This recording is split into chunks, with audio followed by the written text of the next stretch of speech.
The Buffalo Soldiers are a significant part of American military history. Their story, however, is one that often goes unnoticed. Well, Fort Verde State Historic Park made efforts to change that by recognizing these men in a day-long event honoring their story. NAZ Today's Emani Payne had a chance to talk with some of these troops to learn why the Buffalo Soldiers should still be celebrated today. Patriotism, honor, and courage.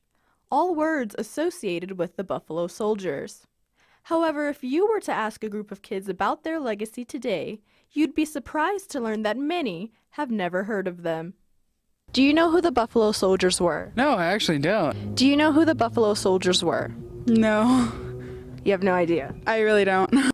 They're sometimes called America's forgotten military heroes. The Buffalo Soldiers were among some of the nation's first park rangers, even serving on these very grounds here at Fort Verde State Historic Park as early as 1885.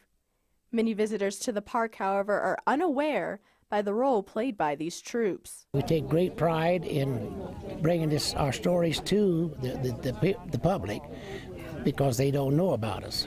So once they find out what we did or what we're about, they get some a new outlook on how the West was won, and it wasn't won with John Wayne. They are among a rapidly shrinking group of veterans whose contribution to the American military is an often overlooked chapter in history. But we don't know about the history of the military, the black contributions that the military men made, and the sacrifices that they gave in settling this country and doing the things that they did. But it's being overlooked and omitted from the American history book. And I learned pretty quickly just what some of those sacrifices were.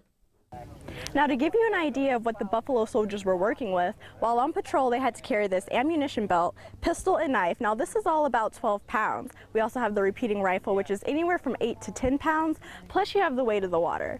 Now, this isn't even all the equipment. This is just what I could carry. Now, while they were on patrol, they had to come home to a canvas tent as their roof at night. Despite carrying excessive weight, the harsh living conditions, and fighting for a country who at the time did not view them as equal to their white counterparts, a real, living Buffalo Soldier tells me he was proud to cement his place in America's military history. I joined the 24th Infantry in 1945 in the Philippines. I served on Okinawa, Hiroshima, and the occupation of Japan. I was in the 24th Infantry when we became the first black infantry integrated into a white division. That division was the 25th Infantry Division. These men stress why it's important now, more than ever, that today's youth understand and appreciate these soldiers' lasting legacy. I think if the children of today knew of the history of their ancestors, they wouldn't be running around here carrying 9mm and guns. They'd be walking around here with their chest pokes out. The legend of the Buffalo Soldiers needs to be kept alive. As you probably know, black history has not been taught in schools. So consequently, somebody has to tell the story of the Buffalo Soldier. And we do it to keep it alive so that people know that they were black troops in the Southwest who helped settle this country, this part of the country.